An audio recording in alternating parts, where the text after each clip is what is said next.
আপনারা জানেন আমরা বিগত এই 7 জানুয়ারি ইলেকশনের আগ থেকে আমরা আন্দোলন সংগ্রাম করে আসছি এবং বিগত 2 বছর থেকে আমরা পথসেবা, জনসভা, 1 দফা, 27 দফা, 10 দফা সব আন্দোলনে আমরা শরিক হয়েছি।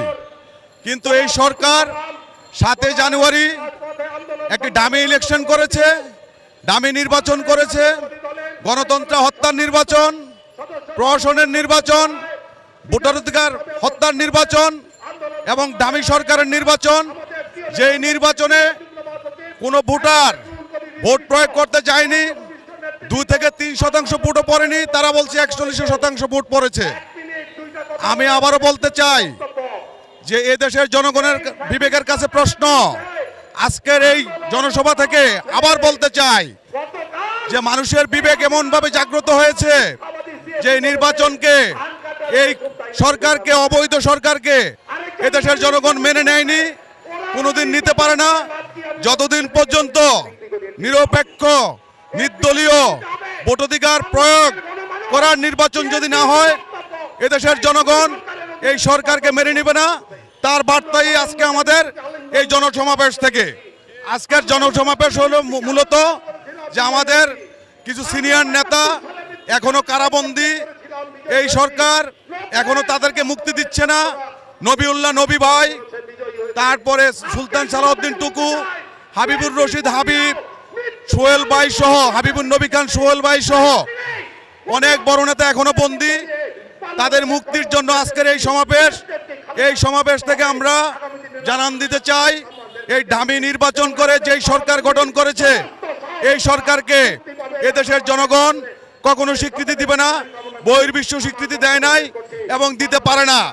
আমরা চাই, আমরা বিগত দিন শান্তিপূর্ণ আন্দোলন করে আসছি, এখনো আমরা শান্তিপূর্ণভাবে এই বিএনপি এবং অঙ্গ সংগঠন জাতীয়তাবাদী দল আন্দোলন সংগ্রাম চালিয়ে যাবে যতদিন পর্যন্ত নিরপেক্ষ, নির্দলীয় এবং গ্রহণযোগ্য একটা নির্বাচন না হবে, ততদিন পর্যন্ত জাতীয়তাবাদী শক্তি মাঠে থাকবে, আমরা থাকব এবং এই প্রতিজ্ঞা, এই প্রত্যাশা করি আজকের মতো বিদায় নিচ্ছি। আল্লাহ হাফেজ। ক্ষমতাকে ধরে রেখেছে, আজকে সারা জনগণের, সারা বাংলাদেশের প্রমাণ হয়েছে যে বিএনপি ছাড়া অন্য কোনো দলে কোনো গণতন্ত্র নাই, গণতন্ত্র থাকে না। কাজে আজকে মানুষের ভোটার অধিকার নাই, নাই, মানুষের কথা বলার অধিকার নাই, বিচারের অধিকার নাই। আজকে মানুষ অধিকারহীন হয়ে আজকে অন্য খাদ্য সমস্ত কিছু আকাশচুপি মূল্য দিয়ে কিনতে হচ্ছে।